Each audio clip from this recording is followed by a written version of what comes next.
আসসালামু আলাইকুম। সব ভালোবাসায় কি পূর্ণতা লাভ করে? অনেক ভালোবাসায় তো চাঁদের প্রতিফলিত ছায়ার মতো পাশে থাকে, পরবর্তীতে দিনের আলো পেলে অদৃশ্য হয়ে যায়। একটি মানুষের জন্য জীবনের প্রায় অর্ধেক বয়সটাই অপেক্ষায় পার করে দেওয়া। তাকে আদৌ পাবেও কিনা এরকম অনিশ্চয়তা থাকার পরেও তার জন্য সীমাহীন অপেক্ষা করা, এমনই একটি কাহিনী আপনাদের সাথে এক্সপ্লেনেশন করব। মুভির শুরুতে বুড়ার বাবাকে দেখানো হয়। বুড়ার বাবার কাছে আর্ট এক্সিবিশন থেকে একটি পার্সেল এসেছে। আসলে বুড়া হলো এই ক্যারেক্টারের মেইন নায়িকা। এই হলো বুড়া। বুড়ার বাবা তাকে ফোন দেয় এবং তাকে বলে যে তার নামে একটি পার্সেল এসেছে এবং সেই পার্সেলটির ছবি তুলে তাকে পাঠিয়ে দেয়। ছবিটা দেখার পর বুড়ার 15 বছর আগের কথা মনে পড়ে যায়। সিন চলে যায় 15 বছর আগে। বুড়া তার বেস্ট ফ্রেন্ডকে বলছিল, কি ব্যাপার, তুমি এভাবে শুয়ে আছো কেন?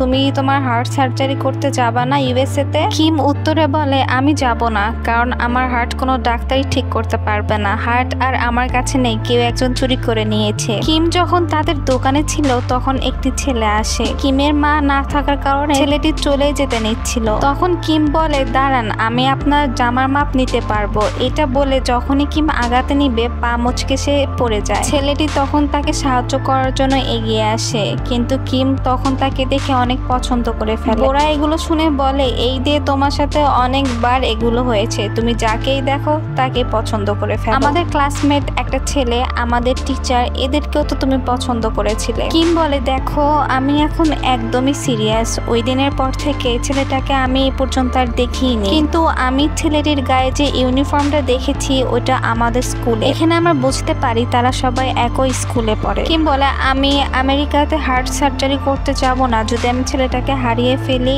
এগুলো শুনে বুড়া বলে, তুমি নিশ্চিন্তে হার্ট সার্জারি করতে যাও, এরপর ছেলেটির সাথে যা যা হবে সব খবর আমি তোমাকে দিব। এরপর বুড়া একটি ইমেল অ্যাকাউন্ট খোলে যেন ওই ছেলে সম্পর্কে সব আপডেট খবর বুড়া কিমকে দিতে পারে। এইসব শুনে কিম অনেক খুশি হয়ে যায় এবং রাজি হয়ে যায় ইউএসএ যেতে। এদিকে বুড়া চলে যায় স্কুলে। বুড়া স্কুল বাসে ওঠে, তখন একটি ছেলের সাথে তার ধাক্কা লাগে। ছেলেটির নাম হলো বেক ইউম জিন। এইটাই হলো সেই ছেলে যাকে দেখে কিম অনেক পছন্দ করে ফেলেছিল এবং যার জন্য সে ইউএসএ তে যেতে চাচ্ছিল না হার্ট সার্জারি করতে। আসলে কিম বোরাকে জানিয়েছিল যে ছেলেটির নাম হলো জিম, এই জন্য বোরা জিমকে সহজে চিনতে পেরেছে তার ইউনিফর্মের নাম দেখে। বোরা এরপর থেকে জিমের সবকিছু ফলো করতে শুরু করে। জিম কোথায় থাকে, জিমের আদৌ কোনো গার্লফ্রেন্ড আছে কিনা, জিমের কয়টা বন্ধু এবং তার শখ কি, সবকিছু সে জানার চেষ্টা করে। এটা হলো জিমের বেস্ট ফ্রেন্ড উইনহু। জিম ব্রডকাস্ট ক্লাবের মেম্বার। জিমের কাছাকাছি থাকার জন্য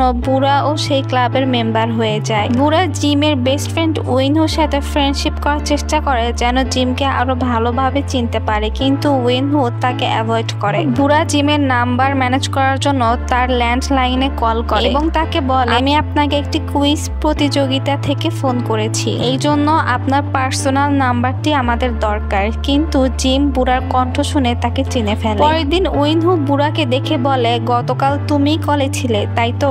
আসলে রাতে বুড়া জিমকে কল যখন করেছিল তখন কলটি উইনহু ধরেছিল এবং উইনহি মূলত বুড়াকে চিনে ফেলেছিল। এসব শুনে বুড়া বলে, কই, আমি তো কাউকে কল দিইনি। কিন্তু পরে সে স্বীকার করে। তখন উইনহু বলে, আমি তোমাকে জিমের নাম্বার দিব, কিন্তু আমার একটা শর্ত আছে, আমার সাথে তোমার মুভি দেখতে যেতে হবে। কিন্তু পরবর্তীতে বুড়া ক্লাসে পানিশমেন্ট পাওয়ার জন্য তার সাথে আর উইনহুর মুভি দেখতে যাওয়া হয় না। পরের দিন দেখানো হয় উইনহু এবং জিম বুড়ার দোকানে এসেছে। জিন সেই দোকানে তার নাম্বারটি রেজিস্ট্রেশন করে নেয়। এরপর বুড়া জিমের নাম্বার সহ তার সকল ইনফরমেশন তার বান্ধবীকে পাঠিয়ে দেয়। এভাবে বুড়া তার বান্ধবী কিমকে অলওয়েজ আপডেট ইনফরমেশন দিচ্ছিল। পরের দিন উইনহু বুড়া সহ সব ফ্রেন্ডরা মিলে ঠিক করে যে স্কুল ছুটির পরে তারা সবাই মিলে চেরি ব্লসম ফেস্টিভ্যাল দেখতে যাবে। সব ফ্রেন্ডরা মিলে ছুটির পর এইখানে চলে আসে। বুড়া উইনহুর কাছে জিজ্ঞাসা করে জিমের কোনো গার্লফ্রেন্ড আছে কিনা, জিম কেমন মেয়ে পছন্দ করে, তার ফেভারিট মুভি কি এবং তার হবি কি, এইসব সম্পর্কে সে উইনহুর কাছে জানতে চায়। উইনহু তখন নিজের পছন্দের বিষয়গুলো তাকে বলতে থাকে। বুড়া তাকে বলে,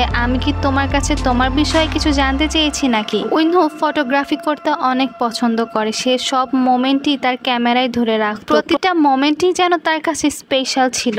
তারা সবাই যখন বাসায় ফিরছিল কিছু খারাপ ছেলে জিমের উপর আক্রমণ আক্রমণ করে। এটা দেখে বোরা সুপারম্যানের মতো জিমকে বাঁচায়, কিন্তু বেচারি বোরা তার পায়ে অনেক ব্যথা পায়। বোরা তখন জিমকে বলে, তুমি ছেলে মানুষ হয়ে নিজের খেয়াল নিজে রাখতে পারো না। এইদিকে উইনহু বোরাকে জিজ্ঞাসা করে, তুমি কি ঠিক আছো? আসলে উইনহু বোরার প্রতি অনেক কেয়ারিং ছিল, তাই বোরা পায়ে ব্যথা পেয়েছে এটা সে সবার আগেই লক্ষ্য করে। আমরা দেখতে পাই জিন বোরাকে বাইকে করে একটি সুন্দর জায়গায় ঘুরতে নিয়ে যায়। তখন জিন বোরাকে বলে, তুমি আমারই জন্য তোমার পায়ে ব্যথা পেয়েছো। জিন তাকে বলে, তুমি আমার জন্য কেন এগুলো করতে গেলে? বোরা তাকে বলে, আমি একজনকে চিনি, তুমি আঘাত পেলে সেও আঘাত পাবে, তোমার কষ্টতে তারও কষ্ট হবে। তখন জিম তাকে বলে, আমার কষ্টতে তুমি কষ্ট পাবে না। তার কথা শুনে বোরা বুঝতে পারছিল না সে এখন কি বলবে। যখনই তারা বাইকে উঠতে নিবে জিমের বাইক আর কাজ করছিল না। তখন তারা অন্য একটা গাড়িতে করে বাসায় ফেরে এবং ফিরতে ফিরতে অনেক রাত হয়ে গিয়েছিল। এই জন্য তাদের অনেক ক্ষুধা লাগে।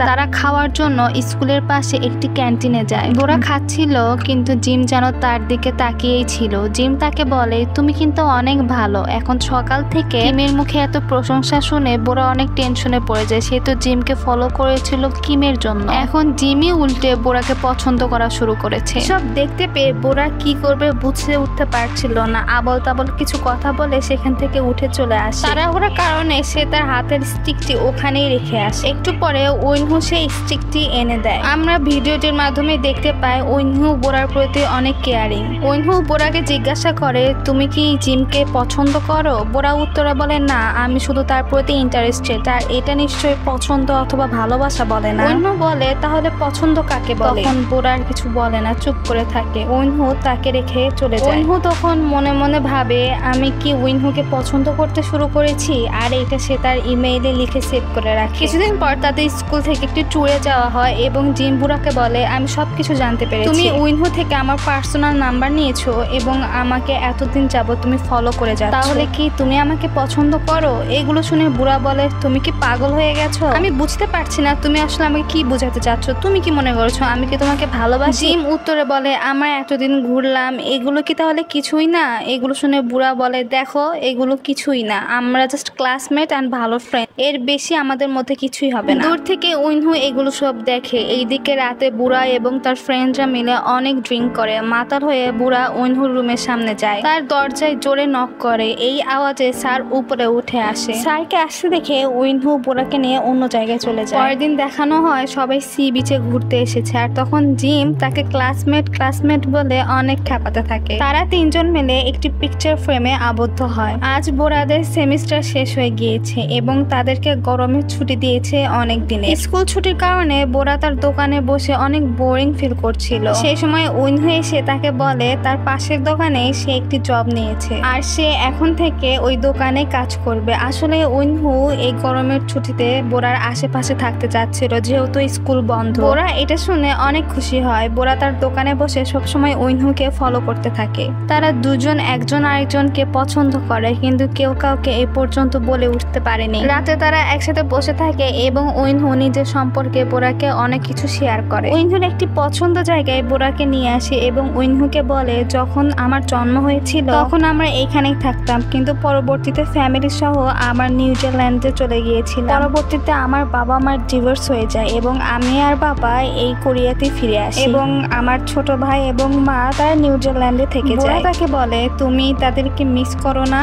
তখন বোরা দেখে একটি আম গাছ তার সামনে। তখন সে গাছ থেকে আম পেড়ে অনেক মজা করে বাচ্চাদের মতো খেতে থাকে। উইনহু এগুলো দেখে সে তার ক্যামেরাতে সবকিছু রেকর্ড করে রাখে। উইনহু বোরাকে কিছু সুন্দর কথা বলতে থাকে, যেমন তোমার ভয়েস অনেক সুন্দর। তারা একসাথে গল্প করার পর উইনহু বোরাকে তার বাসায় রেখে আসে। উইনহু তার দিকে চুপচাপ তাকিয়ে থাকা এবং তার প্রতি এত কেয়ারিং, তার সরলতা, এগুলো দেখে বোরা উইনহুর প্রতি অনেক উইক হয়ে যায়। বোরা তার ইমেইলে কিছু মেসেজ সেভ করে রেখে দেয়। সে লিখে, আমি জানি না এটা কেমন ধরনের ফিলিংস, এটা যদি ভালোবাসার ফিলিংস হয় তাহলে আমি উইনহুকে অনেক ভালোবেসে ফেলেছি। পরের দিন দেখানো হয় উইনহু, বোরা এবং জিম একসাথে বসে আছে। সেখানে বোরার বেস্ট ফ্রেন্ড কিম চলে আসে। এতদিন পর কিমকে দেখে বোরা অনেক ইমোশনাল হয়ে যায় এবং তাকে জড়িয়ে ধরে কান্না করে। কিমের সাথে জিম এবং উইনহুকেও আলাপ করিয়ে দেয়। আর এখন বোরা জানতে পারে কিম আসলে জিমকে ভালোবাসে না, সে ভালোবাসে উইনহুকে। সেদিন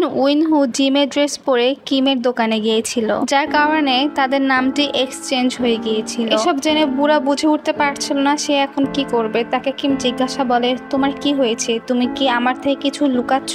এইদিকে এইসব জানতে পারার পর বোরা উইনহুকে অনেক ইগনোর করে। এই জন্য উইনহু বোরার ল্যান্ডলাইনে একটি ভয়েস মেসেজ পাঠায়, যেখানে উইনহু বোরাকে বলে তাকে যেন সে কল করে। কিম পাশে থাকার কারণে বোরা বাসার ল্যান্ডলাইন থেকে ফোন না করে বাহিরের একটি ল্যান্ডলাইন থেকে উইনহুকে ফোন করে। এটা জানতে পেরে উইনহু বুড়ার কাছে আসে এবং তার হাতে একটি ফোন দেয় আর তাকে বলে, এখন থেকে তুমি আমাকে এই ফোনে ফোন দিও। বুড়া তাকে বলে, উইনহু, আমার মনে হচ্ছে আমি অনেক বড় একটা ভুল করেছি। আমি তোমাকে জাস্ট ফ্রেন্ড হিসেবে দেখি, তোমার প্রতি আমার কোনো ফিলিংসই নেই। আমি দুঃখিত তুমি যদি আমার দিক থেকে কোনো ধরনের কষ্ট পেয়ে থাকো। এটা বলে বুড়া সেখান থেকে উঠে চলে যায়। আজ উইনহু একটা চিঠি লিখে এনেছিল যেটা সে বুড়াকে দিতে চেয়েছিল, কিন্তু তাকে যেন কিছুই আর বলা হলো না। আসলে উইনহু আগে থেকেই বুড়াকে অনেক পছন্দ করত। তাকে প্রথমবারের মতো দোকানে দেখেছিল এবং পরবর্তীতে দেখেছিল বাসের মধ্যে এবং তারপর ব্রডকাস্টিং ক্লাবে এবং স্কুলে তো তাদের প্রায় দেখা হতো। এভাবে উইনহু কেন জানি বুড়াকে অনেক পছন্দ করে ফেলে। যখন জিমের সাথে বুড়াকে দেখতো তখন উইনহু অনেক জেলাস ফিল করতো। যেদিন বুড়া ড্রিঙ্ক করেছিল সেদিন সে উইনহুকে বলেছিল যে সে তাকে অনেক ভালোবাসে। সেদিনের পর থেকে উইনহু অনেক চেষ্টা করেছে তার মনের কথাটি জানতে, কিন্তু নানা কারণে সেটা জিজ্ঞাসা করা হয়নি আর জানাও হয়নি। আর উইনহু বুঝতে পেরেছিল যে তার প্রতি বোরা অনেকটাই দুর্বল, অনেকটাই পছন্দ করে তাকে। আসলে উইনহুকে আবার নিউজিল্যান্ডে ফিরে যেতে হবে। সে যাওয়ার আগে বোরাকে তার মনের কথাগুলো বলে যেতে চেয়েছিল, কিন্তু বোরা তো কিছুই শুনতে চাইলো না। যখন স্কুলে তাতে দেখা হতো বোরা সবসময় তাকে ইগনোর করে চলতো। আসলে বোরাই বা কি করবে বলেন, যাকে সে পছন্দ করে তার বেস্ট ফ্রেন্ডও তাকেই পছন্দ করে। এ যেন এক ধরনের দোটানা। চারজন বন্ধু মিলে ঘুরতে যায়, তখন বোরা জিমের সাথে অনেক ভালো ব্যবহার করতে থাকে এবং অনেক সুন্দর সময় কাটাতে থাকে, যাতে কিম বোরাকে থেকে সন্দেহ না করে যে সে উইনহুকে পছন্দ করে। এইদিকে উইনহু সব সময় যেন বোরার দিকে তাকিয়েছিল, যেটা কিম লক্ষ্য করে। জিম এবং বোরাকে একটি রাইড কোস্টার ট্যুর দিয়ে আসতে বলে। এতে বোরাও রাজি হয়ে যায় এবং জিমকে নিয়ে চলে যায়। কিম এইটা বলেছে যেন সে উইনহুর সাথে কিছু সময় কাটাতে পারে, কিন্তু উইনহু তখন তাকে বলে যে আমিও রোলার কোস্টারে যাব। এটা বলে সে বুড়া এবং জিমের কাছে চলে আসে আর জিমকে কিমের কাছে পাঠিয়ে দেয়। জিম কিমকে বলে, জানো উইনহু কিন্তু পাহাড় অথবা উচ্চতা অনেক ভয় পায়। কিম বলে, তাহলে সে কেন গেল? এটা শুনে জিম বলে, আসলে উইনহু এবং বোরা একে অপরকে দুজনকে খুবই পছন্দ করে, কিন্তু কেউ কাউকে এখনো বলেনি। এইদিকে রোলার কোস্টার যত উপরে যাচ্ছে উইনহুর ভয় যেন ততই বেড়ে যাচ্ছে। নিচে আসার পর উইনহু বোরাকে বলে যে আমি নিউজিল্যান্ড চলে যাব। এটা শুনে বোরা একটু মন খারাপ করে বলে, ঠিক আছে যেতে পারো। এটা শুনে উইনহু বলে, আমি ভেবেছিলাম আমার যাওয়ার কথা শুনে তুমি অনেক কষ্ট পাবে, কিন্তু তুমি আমাকে অনুমতি দিচ্ছ যাওয়ার জন্য। বুড়া বলে, তুমি বলেছিলে তুমি তোমার ভাই এবং মাকে অনেক মিস করো। তুমি যদি তাদের কাছে যাও, তাদের সাথে থাকো, তাহলে তোমার ভালো লাগবে। এসব শুনে উইনহু বলে, তোমাকে সবকিছুর জন্য অনেক ধন্যবাদ। পরে দেখানো হয় কিম বুড়াকে জিজ্ঞাসা করছে, তুমি কি আমাকে কিছু বলবা? তুমি কি উইনহুকে পছন্দ করো? তুমি আমাকে কেন এগুলো আগে জানাওনি? আমি জানি বুড়া তোমার মধ্যে কোনো সমস্যা নাই, কিন্তু তুমি তারপরও আমার কাছে কেন এগুলো লুকিয়েছো? বুড়া বলে, আমি আসলে বুঝতে পারছিলাম না আমি কি করব। আমি জানি কিম তুমি উইনহুকে অনেক পছন্দ করো, কিভাবে এমন হয়ে গেল আমি নিজেও জানি না। আমি আমার এই ফিলিংস এর জন্য আমি কখনো চাইবো না তুমি কষ্ট পাও। আমি কখনোই চাইনি আমাদের এই বেস্ট ফ্রেন্ডশিপটা নষ্ট হোক, এই জন্য আমি তোমাকে কোনো কিছুই বলিনি। কিম বলে, হ্যাঁ আমি উইনহুকে পছন্দ করি, এটা সত্য কথা, কিন্তু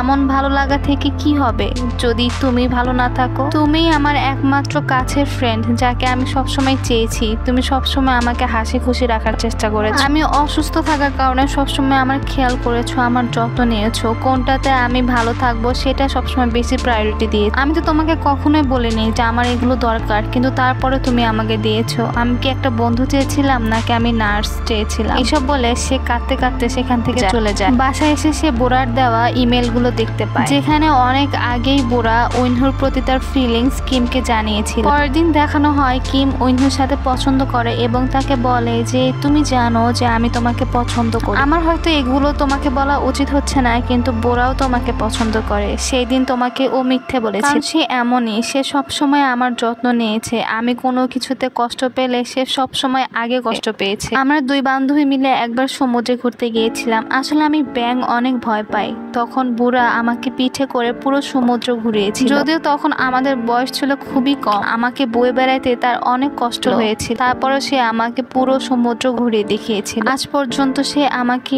এইভাবেই দেখে শুনে রেখেছে। এইদিকে রাতের সিন দেখানো হয় যে বোরার ভাই অ্যাক্সিডেন্ট করেছে, এই জন্য সবাই তার ভাইকে নিয়ে হাসপাতালে আসে। এইদিকে এইসব কথা শোনার পর সে দৌড়ে ছুটে আসে বোরার কাছে, কিন্তু বোরাকে হাজার ডাকাডাকি করার পরও তাকে না পেয়ে ল্যান্ডলাইনে একটি ভয়েস মেসেজ রেখে দিয়ে যায়। সেখানে বলে, আমি ওইনহু, আমি কালকেই চলে যাব। আসলে আমি যাওয়ার আগে তোমার সাথে দেখা করতে চাই, আমি তোমার জন্য অপেক্ষায় আছি। ওইনহু ভেবেছিল বোরা মেসেজটি পাওয়ার পর তার সাথে দেখা করতে আসবে, কিন্তু বোরা তো ছিল হসপিটাল। ওইনহু সারা রাত বুড়ার জন্য অপেক্ষা করার পরেও বুড়ার দেখা পায় না। অনেক বুক ভরা কষ্ট নিয়ে সে ওইখান থেকে চলে যায়। পরের দিন স্কুলে আসার পর কিম বুড়াকে বলে, তুমি ওইনহুকে চলে যেতে দিও না প্লিজ, বাইরে তোমার জন্য জিম বাইক নিয়ে অপেক্ষা করছে, তুমি দৌড়ে গিয়ে ওইনহুকে আটকা। কিমের কথা মতো বোরা দৌড়ে স্টেশনে চলে যায়। হাজার খোঁজাখুঁজি করার পর তার সাথে দেখা মেলে ওইনহু। তার সাথে দেখা হওয়ার পর বোরা বলে, আমি অনেক দুঃখিত ওইনহু, আমাদের সেই মুভিটার একসাথে দেখা হলো না। আমি তোমাকে অ্যাভয়েড করার জন্য তুমি অনেক কষ্ট পেয়েছো, আমি তোমাকে অনেক কষ্ট দিয়ে ফেলেছি ওইনহু। আমার অনেক কষ্ট হচ্ছিল এইটা শোনার পর যে তুমি আমাকে ছেড়ে নিউজিল্যান্ডে চলে যাবে, আর আমি পাগলের মতো শুধু অভিনয় করে গিয়েছিলাম যে আমার কোনো কষ্ট হচ্ছে না। আমি তোমাকে এটাও মিথ্যে বলেছিলাম যে আমি তোমাকে পছন্দ করি না, এটার জন্য আমি অনেক দুঃখিত। এটা শুনে ওইনহু একটু হাসে এবং বলে, তুমি বারবার কেন সরি বলছো? আমি তোমার সাথে যে সময়টুকুগুলো কাটিয়েছি সব সময় আমি খুশি ছিলাম, আমার বেস্ট পার্ট ছিল লাইফের এই সময়গুলো। ওইনহু তখন চিৎকার করে বলে, বুড়া আই লাইক ইউ। বুড়া তখন কান্না করতে করতে বলে, I really really like you. ওইনহু চোখের পানি মুছিয়ে দিয়ে বুড়াকে বিদায় দিয়ে ওইনহু ট্রেনে উঠে পড়ে। ওইনহু যেতে চাচ্ছিল না, কোন যেন একটা পিছু টান তাকে বারবার টেনে নিচ্ছিল, কিন্তু তার কিছুই করার ছিল না, তাকে তো যেতেই হবে। এইদিকে কিম এবং জিমের মধ্যে একটা ভালো ফ্রেন্ডশিপ হয়ে গিয়েছে। নিউজিল্যান্ডে যাওয়ার পর ওইনহু এবং বোরা নিয়মিত ইমেইলে কথা বলতো। ইমেইলের মাধ্যমে ওইনহু বোরাকে নতুন বছরের শুভেচ্ছাও জানায়, কিন্তু এর কিছুদিন পর থেকেই ওইনহুর আর কোনো খোঁজ পাওয়া যায় না। বোরা সবসময় অপেক্ষায় বসে থাকতো শুধু একটি মাত্র ইমেইল পাওয়ার জন্য ওইনহুর থেকে, কিন্তু ওইনহু কখনোই আর মেসেজ করেনি। বোরা অনেকভাবে অনেকবার চেষ্টা করেছে ওইনহুর সাথে কন্ট্রাক্ট করার, কিন্তু কিছুতেই কোনো লাভ হয়নি। এভাবে দেখতে দেখতে 2 বছর পার হয়ে যায়, অথচ বোরা এখনো ওইনহুকে ভুলতে পারেনি, তার অপেক্ষায় এখনো আছে সে। কাকতালীয়ভাবে তার একটি ছেলের সাথে দেখা হয়ে যায় যার নাম ছিল ওইনহু। বোরা এই নামটা শুনে অনেক কান্না করে ফেলে, কারণ তার তখন ওইনহুর কথা মনে পড়ছিল। সে আবারও একটি ল্যান্ডলাইন থেকে ওইনহুকে ফোন করে, কিন্তু ওইনহুর নাম্বার আবারও বন্ধ দেখাচ্ছিল। বোরা এই বন্ধ নাম্বারে বলতে থাকে, আমি আর অপেক্ষা করতে পারছি না ওইনহু, এই এত কষ্টর চেয়ে এটা মেনে নেওয়া ভালো যে তুমি হয়তো বা মারা গিয়েছো। আমি তোমাকে কিন্তু একদমই মিস করি না, তুমি আর কখনোই আমাকে কল দিবা না। আসলে বোরা এতদিনে এতটাই কষ্ট পেয়েছে যে সে কি বলছে সে নিজেও জানে না। এখন সিন প্রেজেন্টে চলে আসে। বোরা বাসায় এসে সে পার্সেলটা দেখে, যেখানে একটি এক্সিবিশনে ইনভাইটেশন কার্ড ছিল, সাথে একটি রেকর্ডারও ছিল। এখন এক্সিবিশন অনুযায়ী বোরা সে ইনভাইটেশনে চলে যায়। ওইনহুর সারা জীবন ভিডিও করা সব ধরনের রেকর্ড সে এক্সিবিশনে রয়েছে 1983 থেকে 2000 সাল পর্যন্ত। সেখানে গিয়ে ওইনহুর ভাইয়ের সাথে বোরার দেখা হয়, সেই মূলত পার্সেলটি বোরাকে পাঠিয়েছিল। ওইনহুর ভাই বলে, আসলে ওইনহু মারা গিয়েছে 15 বছর হলো। তার মারা যাওয়ার পর আমি তার কাছ থেকে একটি রেকর্ডার পেয়েছিলাম। প্রথমে তো আমি অবাকই হয়ে গিয়েছিলাম যে কেন সে ওই রেকর্ডার আমার কাছে থেকে লুকিয়ে রেখেছিল, হয়তো সেটা তার কাছে অনেক স্পেশাল ছিল। আমার মনে হয়েছে এটা তোমার কাছে পাঠানো উচিত, এই জন্য তোমার কাছে পাঠিয়েছি। আমি আসলেই দুঃখিত যদি তোমার কাছে এগুলো সবকিছু মেনে নিতে অনেক কষ্টকর হয়। বোরা উত্তরে বলে, তোমাকে অনেক ধন্যবাদ আমাকে ইনভাইট করার জন্য, তাছাড়া হয়তো আমি এখনো ওইনহুর আশায় বসে থাকতাম। ওইনহুর ভাই বলে, আমি অনেক আপসেট ছিলাম এইটা ভেবে যে ওইনহু হয়তো তোমার জন্য আবার কোরিয়াতে ফিরে আসবে। এই এক্সিবিশনটা সাজানোর পর আমি আসলে বুঝতে পেরেছি যে সে তোমাকে কতটা চাইতো। আমার মনে হলো তোমাকে জানানো প্রয়োজন যে ওইনহু যে সময়গুলো তোমার সাথে কাটিয়েছিল সে কতটা খুশি ছিল, তার কাছে কতটা স্পেশাল ছিল সে সময়গুলো, তোমার প্রতি কতটা কেয়ারিং ছিল। আমি ওই ভিডিওটার মাধ্যমে বুঝতে পেরেছি সে তার ছোট জীবনে তোমার সাথে কত খুশি ছিল। আমি তোমাকে ধন্যবাদ জানাতে চাই ওইনহুকে এতটা খুশি রাখার জন্য। বাসায় এসে ওইনহু সেই রেকর্ড করা ভিডিওগুলো দেখে। বোরার সাথে কাটানোর প্রতিটা মুহূর্ত ওইনহু ভালোবেসে সেই রেকর্ডে জড়ো করে রেখেছে। বোরার দুষ্টমিগুলো, বাচ্চাদের মতো বিহেভ করা এবং সব শেষে বোরাকে জানানো শেষ বছরের শুভেচ্ছা, সবকিছু সে ভিডিও করে রেখেছিল। সবকিছুর সাথে সাথে এই ছবিটি এখানেই শেষ হয়ে যায়। আসলে বোরা ওইনহুর উইনহুর জন্য 15টা বছর অপেক্ষা করেছে শুধু তাকে একটিবার দেখবে বলে। এত বছর অপেক্ষা করার পর যখন সে জানতে পারে উইনহু আর এই পৃথিবীতে নেই, এটা মেনে নেওয়া আসলে কষ্টকর। আমার ভিডিওগুলো যদি আপনাদের ভালো লাগে তাহলে একটি লাইক এবং সাবস্ক্রাইব করে আমার পাশে থাকবেন এবং কমেন্টে জানাবেন আপনাদের এই মুভিটা কেমন লেগেছে। আসসালামু আলাইকুম।